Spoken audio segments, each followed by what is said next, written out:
special guest, Brendan Eder. This is the Power Motion Picnic Hour.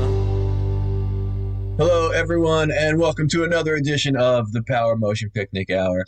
As always, I'm your host, Dave, and as always, alongside me, millions of miles away across the internet, is Trevor. Hey, Trevor. Maybe not millions of miles away.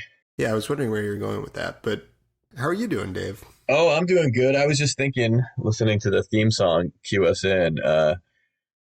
Last night, I pulled out the guitar, and for the first time since we wrote it, I actually played the theme song.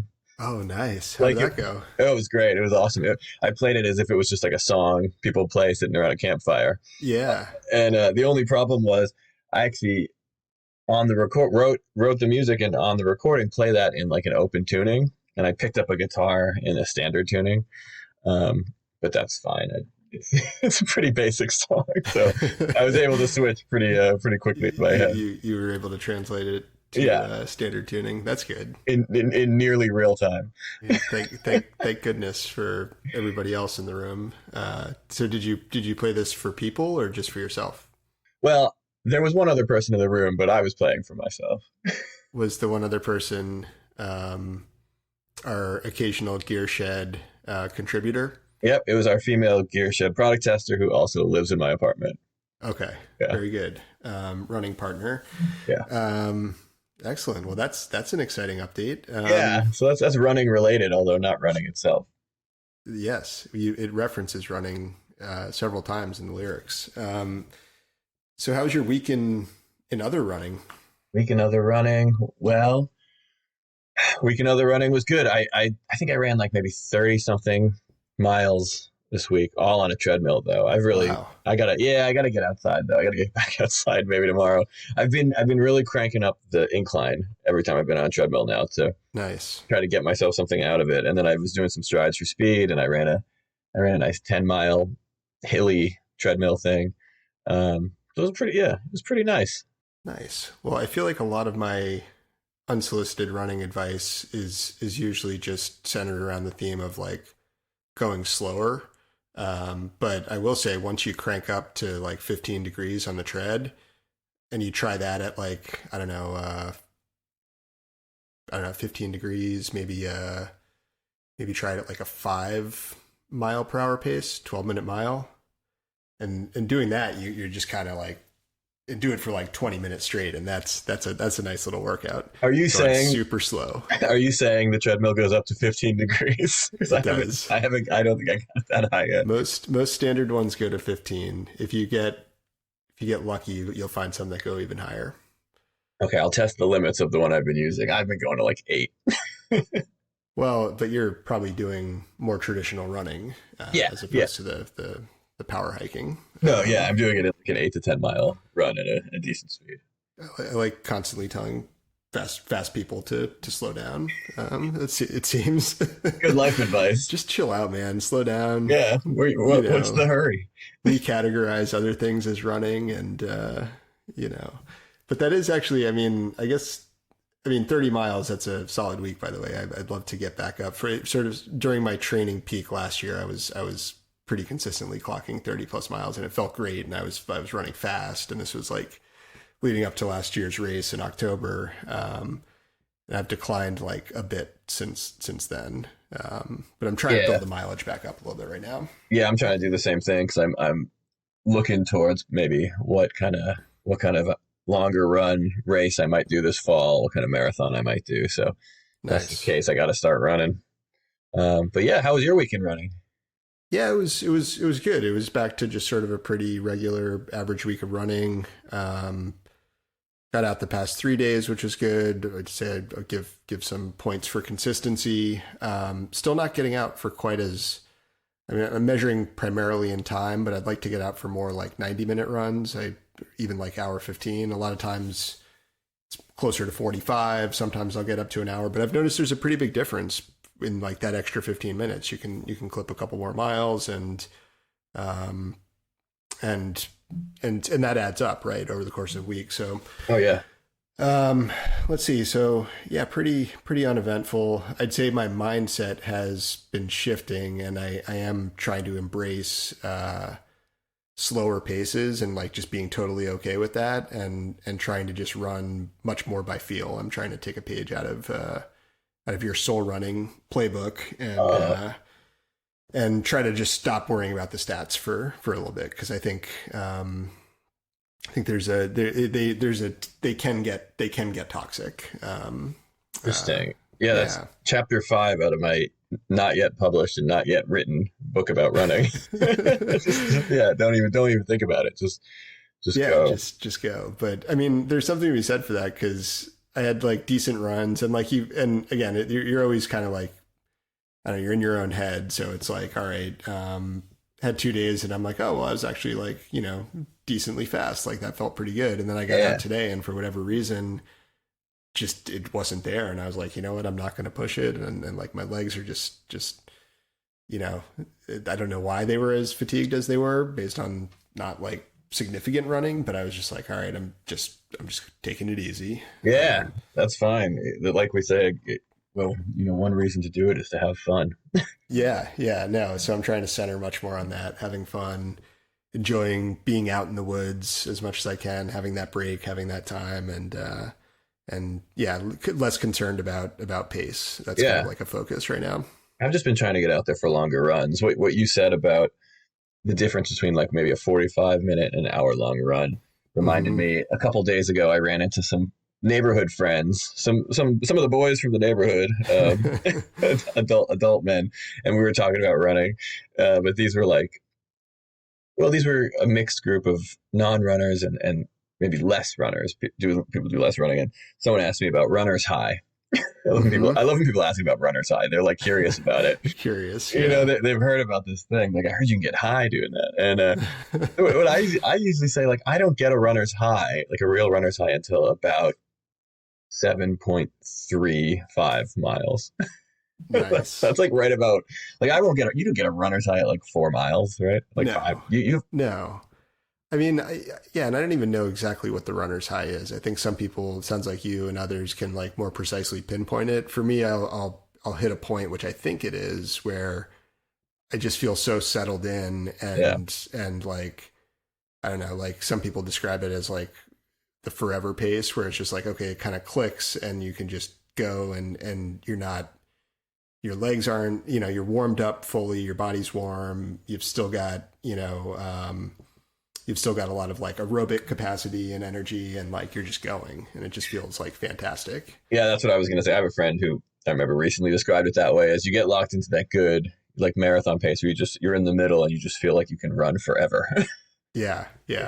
Like I can like remember certain runs. Like, I mean, I've got that feeling a million times, but I can remember certain particular runs feeling that way. Like at my 20-mile training run I did last spring, I felt that way, which is probably a problem in that instance, because I shouldn't have been running that far that day.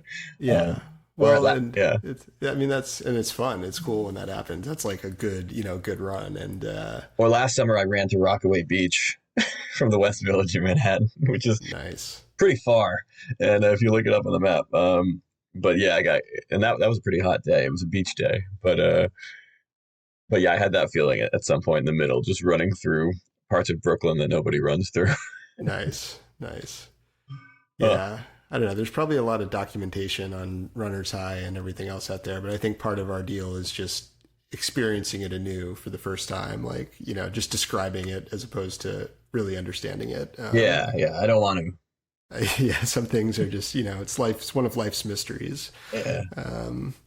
Let's see. So I don't know what, any mailbag? I mean, I feel like we had a little mailbag chatter this week.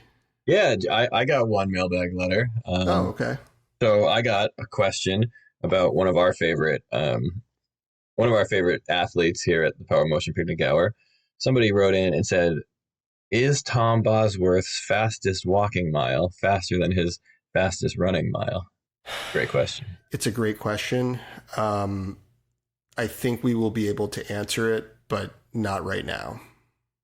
So yeah, we'll get the research team. We'll get the interns working on that, and or unless the mailbag can get the answer to us more quickly. There was also a part B to that question where they asked. They said, "What about Tom Bombadil?" Which I believe this is the listener just monkeying around with us, as the kids might say. As the kids might say. Yeah. I don't. It's what's that nice line? I don't understand the question, and I refuse to answer. Yeah, exactly. I understand the question. Tom Bombadil is a character from The Lord of the Rings, The Fellowship of the Ring, Okay. which is who was in the book, but Oh, a big character in the book, Tom. but Yeah. left out of the films. So most people seem to have forgotten about him, but Yeah. not me. Well, it's a good reference. We appreciate it. We appreciate the reference, and it's a good subtle dig at the films for leaving out the best character. Yes. Well done. Well done as always, dear listener. Yeah. Um, How about you? Do you have a mailbag? I've got just one. Okay. And I guess, I mean, it's a little bit of a new segment, possible future sponsor. This is from Eat Bobos, the band Bobos, and had sort of tagged them in a story and wondered. Did you say the band Bobos? the brand? Oh, okay. Yeah, the oat bars. Not to be confused with the oat band Bobos. Yeah, or the band Eat Bobos. So went out on a whim or a limb. Took a whim. I don't know. On a whim, you went out on a limb. Yes, thank you, Dave. Sure. We had discussed last time if we could get Tom Bosworth to the community mile, and Tom Bosworth would agree to walk something in the range of his world record 5:30.108 and beat everybody else running as hard as they could there. That I think you said that would be your favorite outcome. Yeah, I would love that. Which and I'm sure many others agreed that would be incredible. Yeah. And so on a whim, reached out to Bobo's possible future sponsor to see if they might be interested in flying Tom in. And mailbag we got back says, "Hey there, we unfortunately need to pass right now, but thank you for reaching out." Well, and thank you, Bobos, for the polite response and for taking the time. There's also a heart emoji. Oh, well, that changes that changes everything. Yeah. Well, then that upgrading them from possible future sponsor to likely future sponsor Bobos, if their body language is any indication. Yeah. So we're the dance has started. The courtship. So yeah, I think that's what I have for this week. Wow, what a week. And then most excitingly this week, I guess maybe we should probably get right to it, is we had a very special guest join us on pod. As our listeners might already know from hearing the intro song, popular musician and popular runner Brendan Eder joined us. Brendan Eder. Yeah, just a fabulous guest. Jumped right in, shared a lot of insights about running, music, and we just had a great time talking with him. Yeah, great conversation, and I think everyone else will enjoy it as well, and I guess maybe we should go there now. This is the Power Motion Picnic Hour. That's something I learned from Mark Maron. You just start the thing rolling before anyone realizes that it's actually part of the interview. You just kind of jump in at some point. That's what people like, I think. You people find a like sexy spot to like. Yeah, they want casual. people want to feel like like they're peeping toms. Really, that's what it boils down to. Is that people are perverse in that way. But we're here to serve the people. I think, right? That's I mean that we try to do that, and I do. Yeah, I mean I put this down as a tax write-off, so I think it is a public service. I guess one tradition that we should probably make sure to do, because I don't know if you've listened to an episode, but we have a little theme song, and then there's a part where the special guest will say their name. So you can go ahead and introduce yourself, and if you want to say a little bit about who you are, that's fine too, or you can just say your name. Cool. Yeah, my name's Brendan Eder, and I lead a group called the Brendan Eder Ensemble. It's a super creative name, but yeah, thanks for having me. Well, it's a privilege to have you, and you've confirmed that we have indeed been saying your name incorrectly as Brendan Eder, but it is fantastic to have you here, Brendan. And so we did this all, I guess, started last week. Was it last week, Dave, or 2 weeks ago? Had sort of made a playlist for Dave to try a running workout to.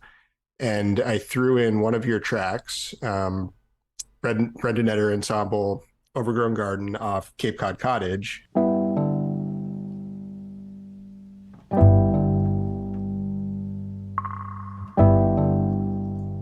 which I love to run to, but I also acknowledge I have a little bit of a weird taste in running music.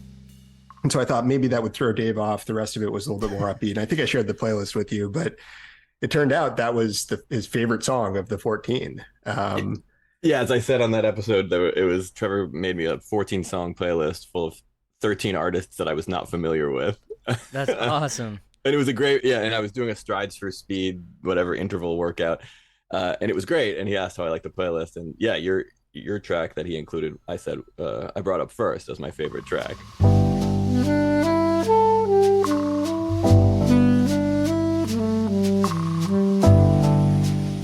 No kidding. So Song of the week. So, yeah, it became Song of the Week. So thank you for that. Thank you. And it was, I guess, kind of funny because, like Trevor said, it was different from every other song in the playlist. Everything else was probably a little more high energy, high tempo. Probably what I think of as traditional running music. We've heard from some people that they like to run to music at a certain like beat that sort of matches their cadence. But I don't know. What do you like to run to? That's funny. I always get self-conscious when I'm walking or if I'm running and I happen to hear music around me being played like through speakers, and I feel like self-conscious my body is starting to sync up to the beat of the rhythm, or I'll notice when my feet overlap at least and hit on the tempo. Yeah. And I'll feel like people will look at me and they'll think that I'm like so rockin' and confident that I just like adjusted my stride or my pace to match the beat of whatever music they're playing, which is usually like blaring loud, whatever, you know. So that guy, he's unnaturally sensitive to the tempo. But I don't know. Have you ever experienced that? I wonder if your listeners have too. That sort of sensation of locking into tempos when you're walking or running, I guess, at any.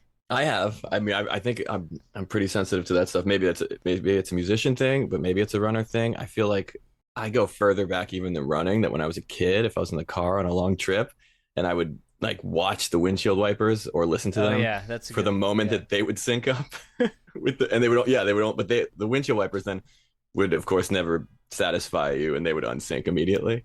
Yeah. But to answer your question, I haven't been running, listening to music for a while. When I got AirPods, which was a kind of a game changer because the string, you know, or the wired earphones would tangle. They'd catch on shit, or they fall out, and they sounded like shit. Whatever. The AirPods were a game changer, but then I kind of just stopped using them when I run, and I just don't listen to music when I run. Or anything. Nice. Mostly. What type of running do you like to do? It sounds like you're running outside primarily. You're running out, and so you live in Los Angeles, and are you running around your neighborhood, or where do you go? Yeah, I don't have to drive anywhere to run, and like I have great options over here. So my part where I'm in Echo Park, my neighborhood, like if I walk behind into the neighborhood where I live, basically. In a certain direction, I hit about half a mile or so, I get to the Silver Lake Reservoir, which is a large, beautiful reservoir with, you know, dirt path, you know, going around it. So that's a really good spot. But I like running around my neighborhood, towards there or to there and around it. But I also have the Echo Park Lake near me, which is a popular destination. A little too busy. You know, people changing directions, kids want, you know, and it's right by the freeway. So I steer clear of it pretty much for running, except it's a good, quick escape. And these are all walking distance or running distance. So I could walk out the door and just start running. And like in 5 minutes, I'll be at this gorgeous lake, you know. That's a great part of LA. And I have a Legion Park, and then I'll shut up. Then I have this is your episode. Also, so I can, like where Dodger Stadium is, there's this beautiful, like it's like the biggest park in LA, except for maybe Balboa Park in the Valley. But that's a gorgeous hilly spot, so it's kind of hard to really keep running. I do a hybrid. So especially because it's really hilly around here, I'll walk and warm up like that, and like kind of hike hard, you know, up these hills. It's crazy. And then I'll get to spots and I'll run, you know, and then I'll take a break. You know? I never really run when I'm in LA. I know that part of LA pretty well because I usually stay with a friend who lives in Glassell Park, um, which is pretty close. Yeah, it's really Um, close. That's super but close. yeah, he lives like he's like at the top of one of those, Oh yeah. crazy hills. Yeah. So you'd have to And walk so down the hill to get some. You walk for 20 minutes, and then you'd probably be at the LA River, and you could run around I the LA River. I should. I always walk to the bottom of the hill to this place that sells these chocolate covered bananas. Oh, that's not running friendly. No, no, but yeah, exactly. But I should probably walk down and run, and then reward myself at the end of the run with the banana, Yeah. right? Like, or Banana, chocolate covered banana, and a cigarette. Boom. yeah, yeah, exactly. That's a classic California lunch. And so yeah, I mean it's funny. So I think Dave does a lot of urban running. I'm more in the suburban landscape outside of Boston. Dave's in New York, right in Manhattan. But even around me, like I'll run from roads to get to trails, and then I'll do most of my time feeling like I'm escaping up in as much in the woods as I can get. It's 20 miles Nice. outside Boston. We're not too remote, but I it's mean, kind of similar. And yeah, that hybrid style, we decided, I think pretty early on, we're only on, I don't know, episode 12 or something, but I think this is 14. is it 14? Thank you. So it's all running to us. So like that fast hiking is like one of my favorite parts of like the type of running that I do. So it's cool that you're doing some of that too. yeah, yeah. And do you feel like running up? My friend said running up hills. I like running, charging up hills too. And Hmm. it's weird. I get this urge when I hit, especially like short hills, like when I'm in Elysian Park or something. There's some of the hills are more modest. One of them is like pretty brutal to, run up the Hmm. whole way. I've seen people do it. Not for me, but I do get this urge to like speed up when you want to get over a little hill. I like power up the little hills. It's weird. I like trying. I use it. It's like, yeah. I I do a lot. do.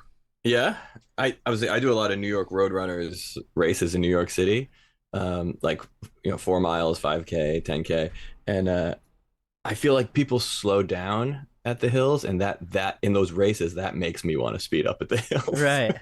And that I don't know if it's a competitive thing though. I don't know if I would do it if I do that when I'm just running a hill and no one's there. Yeah. Yeah. I wonder. I I'll don't know. test it. I'll test it out. I like to do it. Yeah, I'd say like, because when you're running on uphills, downhills, varied terrain, some of it there might be like rocky or rooty. You're definitely not keeping a consistent pace like you would like running on flatter, sort of smoother surface.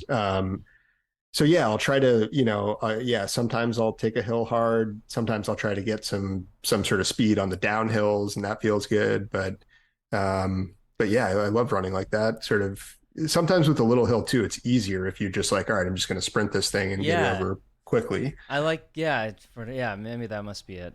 Running down hills, is that like bad for you though?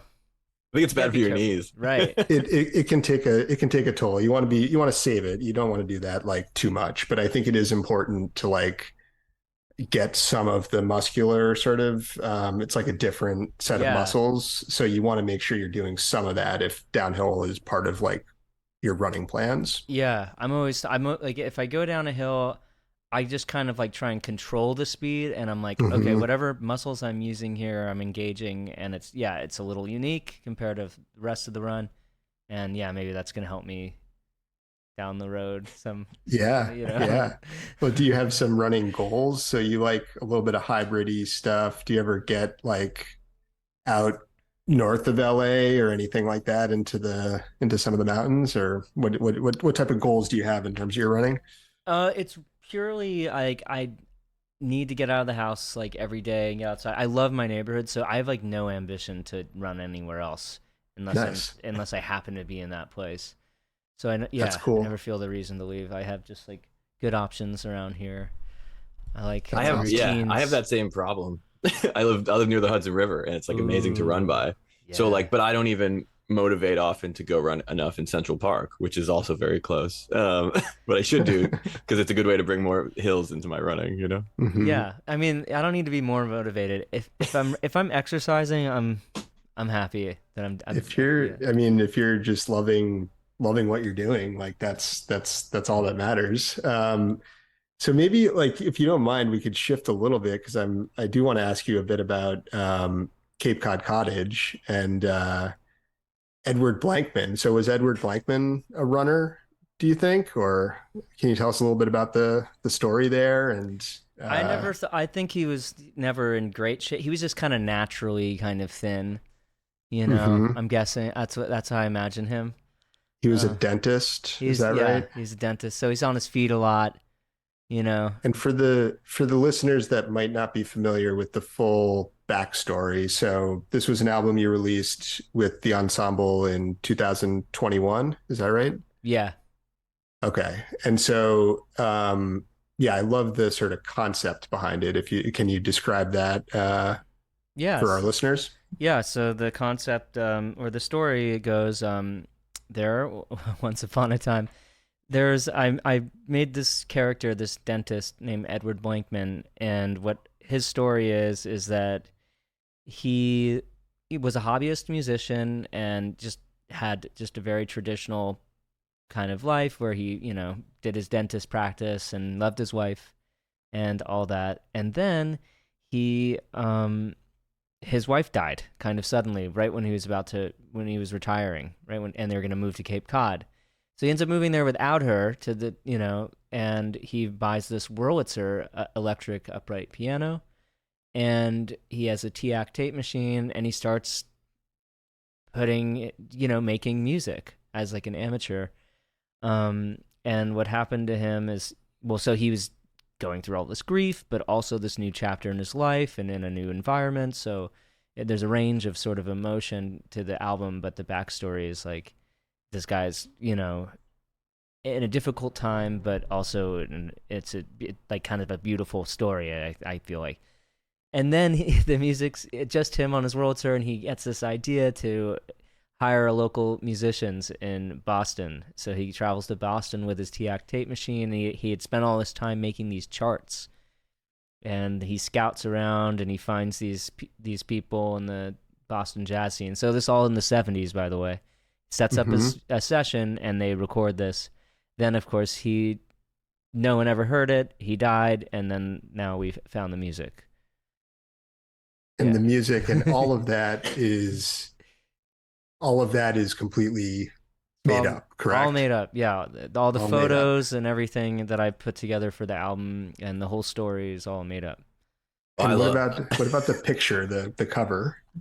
The oil painting's right behind me. And yeah. I had my friend Cody Berry do the oil painting for the cover. I'm wondering if I should share this album with my dentist. Yeah, it hasn't even caught on with the dental community yet, which is sad. I don't know. We'll start with mine. My dentist is actually an old friend who I played in a band with a long time ago. So he is a drummer, although, you know, hasn't performed in many years. But I remember when he was in dental school. This is funny. I didn't think about this. I visited him in Cape Cod. This is because he was doing. Wow, this is gonna hit home for him. Yeah, this is like realer than it should be. He was doing a dental rotation, I guess. You know, they put you a residency, I guess, somewhere in Cape Cod. Wow. And so I visited him at the little house he was renting for the summer, and also because he's a good visual artist. He was taking a watercolor painting class that summer. And he had like these watercolors that he had done all over the house. What? Crazy. That's great. crazy. Yeah. It was really, really cool. Yeah. So it showed up at his place, and he was, you know, maybe you should make it. Maybe you should make it like he discovers the Cape Cod album, the Cape Cod Cottage album. Ugh. He discovers it, so you don't like implicitly give it to him and suggest it. You like plant the seed somehow, so he's like, oh, "What is this?" Maybe you can get him to think it's real. I love that. And then through this project of planting the album, you know, somewhere like in his house, like in between rolls of toilet paper in his bathroom, the CD copy, we're going to find out whether he's a listener to this podcast or not. Oh, that's true. Yeah. Then it's true. I'd say 50-50. 50-50, yeah, for sure. Yeah. He's also a runner, and he commutes to the city, so there's plenty of time for podcasts in his life, man. I think. Yeah. That's true. Yeah. It's okay if he doesn't listen, you know. Yeah. It's better. No, it's better if he doesn't, because then we can have him discover the album on his own. Right, right. Have you guys run to Cape Cod Cottage? I probably like listened to it when I was working on it, the mixes or something Hmm. maybe, but not while And you said running. you're not really running to music Not much much. anyway. Is it? Yeah, like I don't know. Like, or I feel like the AirPods is that bad? It's fine. It's fine, right? I only listen when I'm running if I'm on a treadmill. If I'm outside, I just run to the sounds of nature. I run to the birds. Yeah. Okay. Yeah. Yeah. Same. Yeah. I like I've that. heard, yeah, I've heard especially if you're in the city or something, you probably want to have pretty good, you know, you want to be able to hear your surroundings like pretty clearly. I think it might be like a little unsafe if you're like Yeah. blasting If you're too. music. Yeah. I remember having a really nice running experience listening to actually a Philip Glass piece. Mm, Not an aggressive one. God, I forget which one from the Glassworks. It's really pretty. It's like just drop dead gorgeous.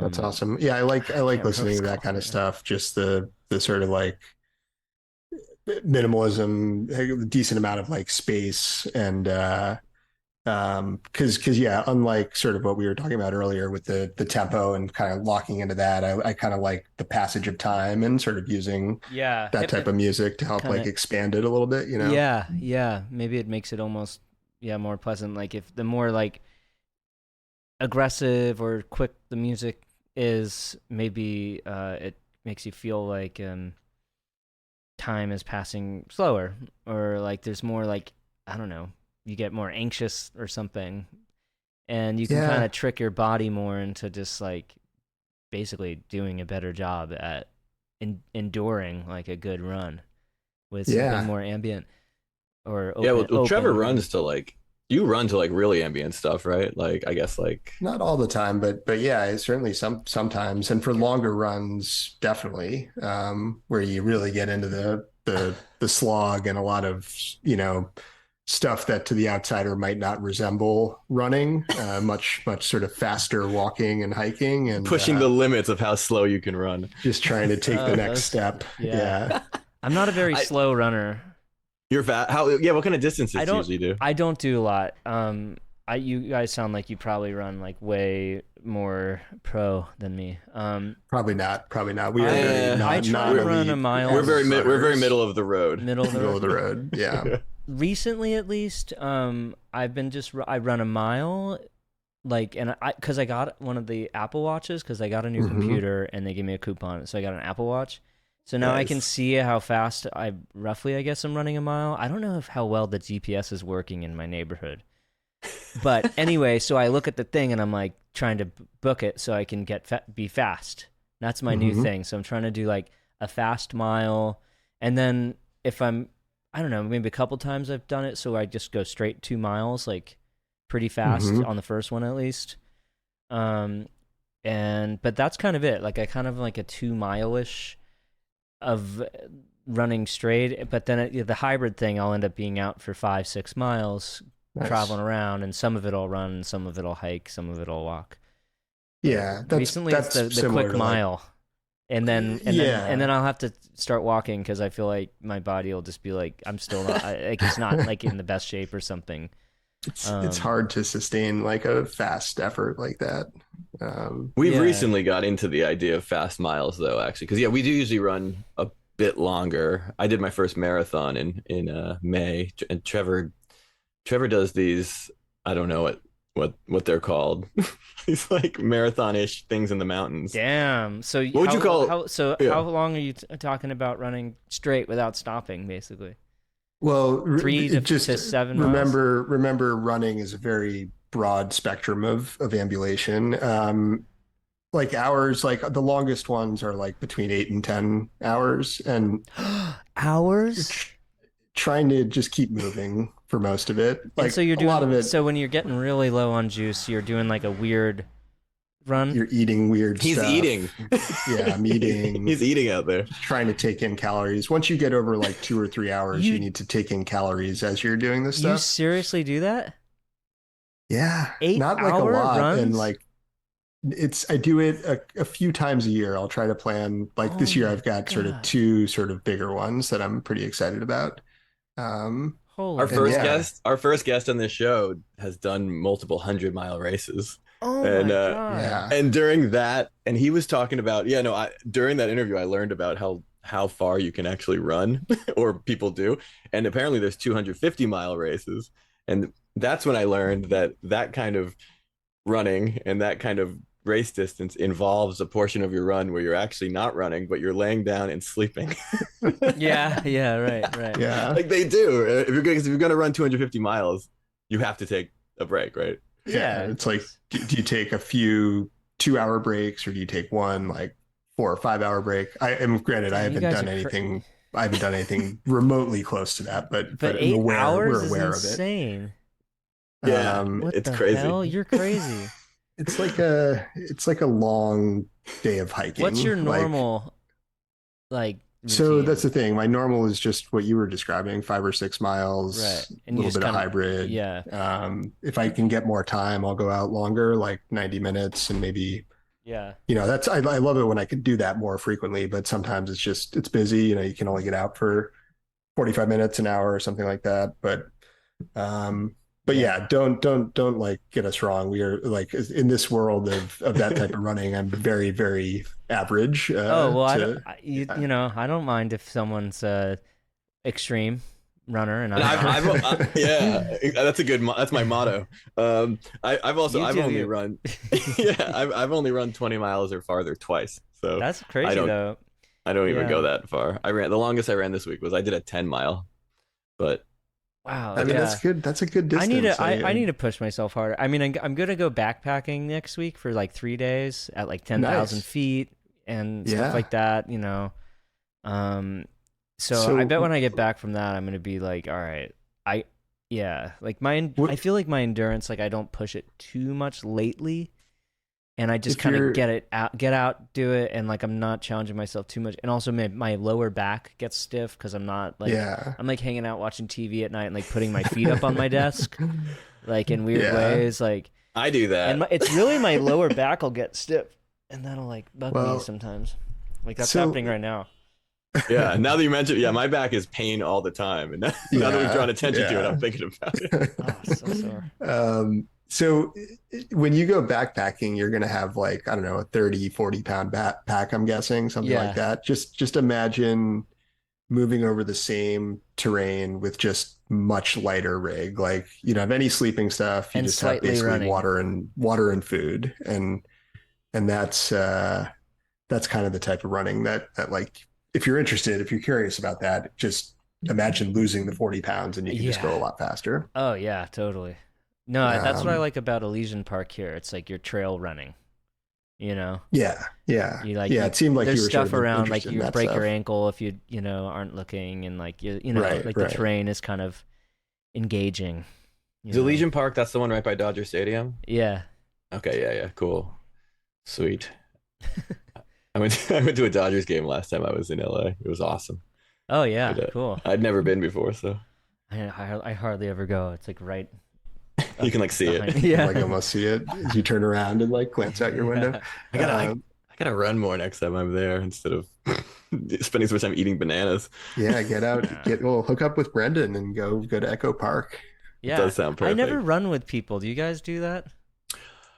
Sometimes, yeah. I run alone a lot, but I do run with my girlfriend sometimes.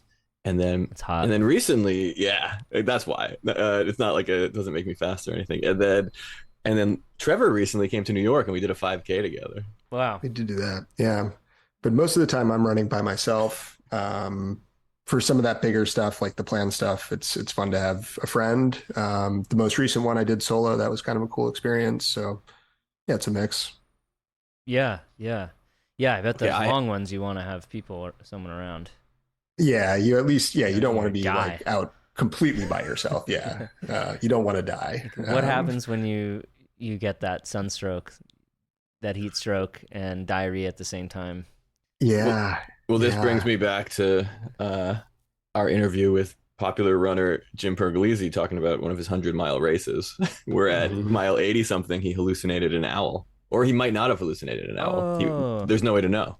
Owls are typical like paranormal thing. Yeah. So he could have been. Could have been a real open, owl. open. His Apparition. mind could have been open to the paranormal. He was just stuff. running down a path behind a flying owl for a while. Oh shit. That's what happens Yeah. 80 miles in. Okay, yeah, I have to rely on his expert testimony because, like I said, I've never run anything close to that far. yeah. Have you heard? This is like, it's one of those words that I just wish it was a different word, but it's a Swedish word, and I think it's Swedish, and it describes like the idea of running by feel over the terrain and letting it guide you. So like if you got a hill and you're feeling fast and you want to go up fast, you do that. You kind of just, it's like gathering the flow of like your environment. And doing that is called fartleks. What? Fartleks. Fart licks? Leks. Yes, but yes. You don't think that's funny? trying to keep it together. Like I said, it's a foreign word. It's not the greatest word, but Yeah, wow, that's so does cool. describe a beautiful type of running. I totally do that. I feel like that's kind of my vibe. Because I'll start to like you got a word for I'll it. start to sprintish kind of, sometimes, and I'll like play with it, and like I don't think about it unless I'm doing the timed thing, what I've been trying to do. It's very Swedish of you. Fartlick. Very fartlek. That's awesome. What a cool, that is a cool concept. I gotta look that up. It's a real thing. So yeah, tell us what are you working on now in terms of your music? I released this album, Therapy, in March.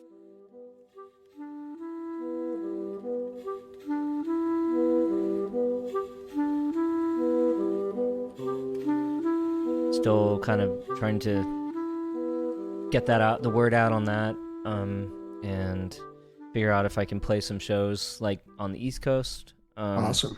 So I've had my band for like 9 years, my ensemble, and I've just pretty much exclusively played here because I don't understand how it's possible for me to go on tour, but I want to very bad. Oh. I need to grow as an artist and keep it sustainable and grow, everything. And so that's kind of where my efforts have been lately, or my energy is going towards, like, I'm gonna have to figure that out. And Yeah, you should come. Yeah. You should come out east to the jazz meccas of New York and Boston. Actually, it's two of the best live jazz cities in the country, probably. Yeah, well, I'm coming out to New York late October into early December, and I'm trying to book something now. Like, I'm just starting to like try and figure out how to Awesome. book a show or two. Yeah. Oh, that rules. We should talk off pod. Okay. Yeah. Yeah. I need I'll help. let you know. I need help. Yeah. Okay. I'm here. I've been playing in New York for long. I don't know, 15 years. Long time. And I feel like every month someone's like, "Man, you really would do well in New York," or like, "New York is so you, man." There's a lot of options. That's the good news. So yeah, there's going to be a place that's the right place for you. So that's exciting news because we have a lot of listeners in New York, I think. So that's exciting news for them that they'll get to see the Brendan Eder Ensemble hopefully live sometime in the near future.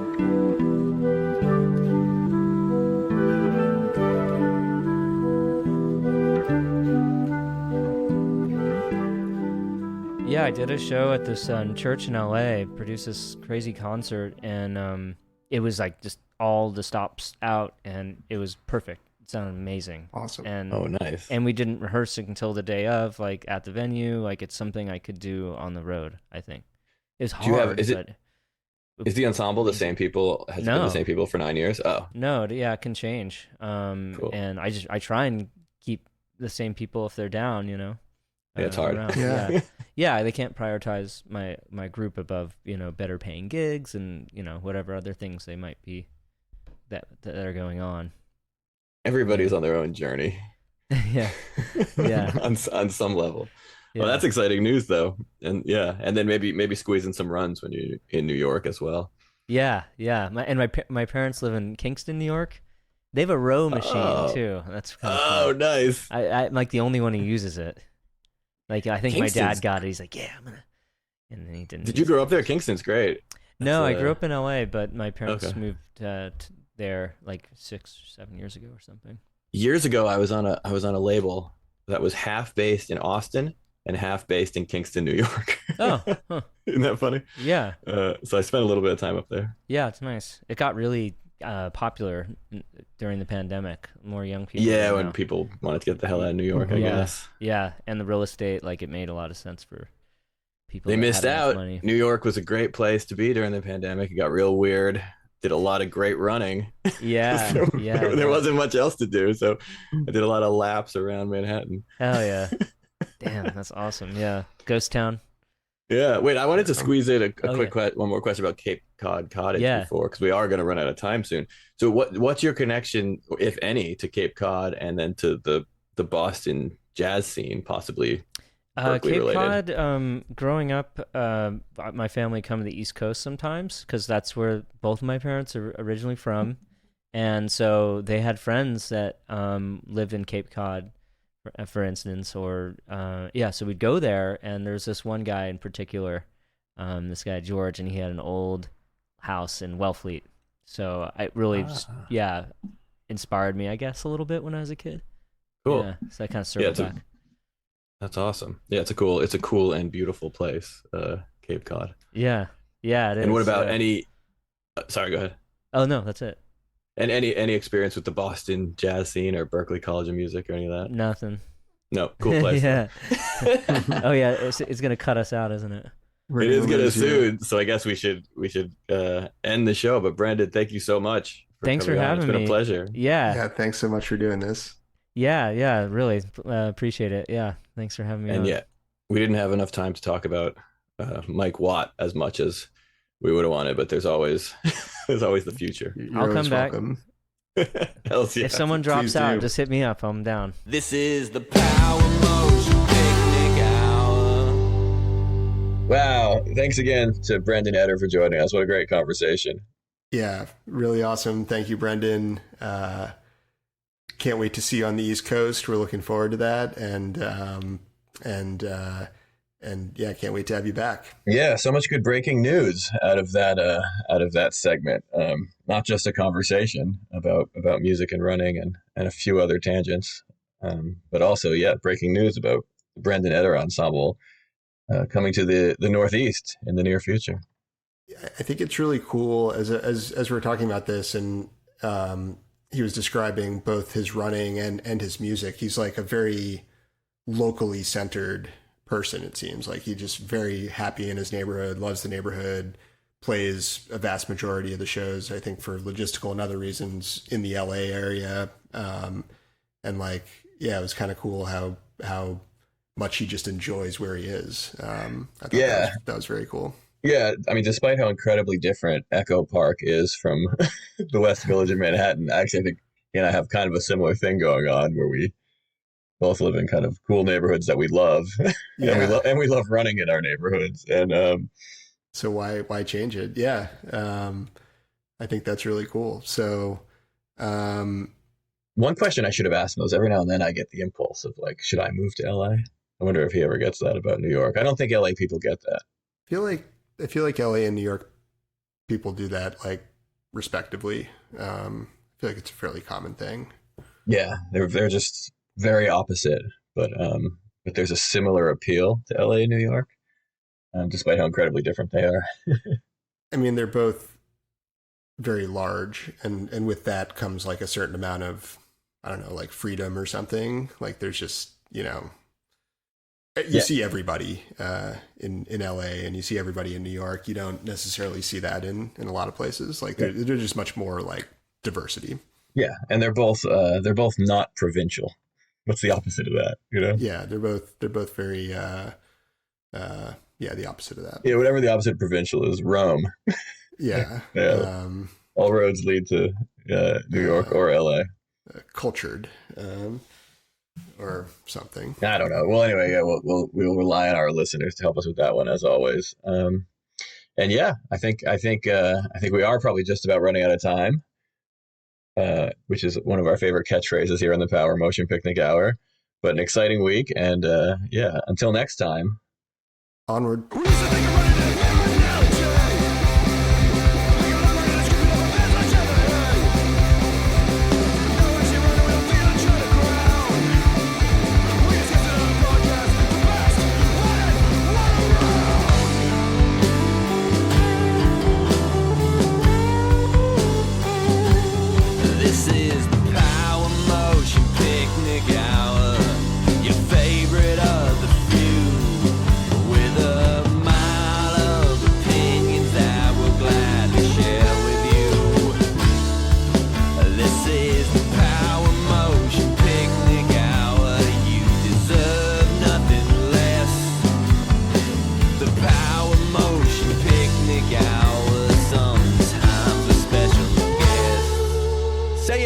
special guest. Super creative name. This is the Power Motion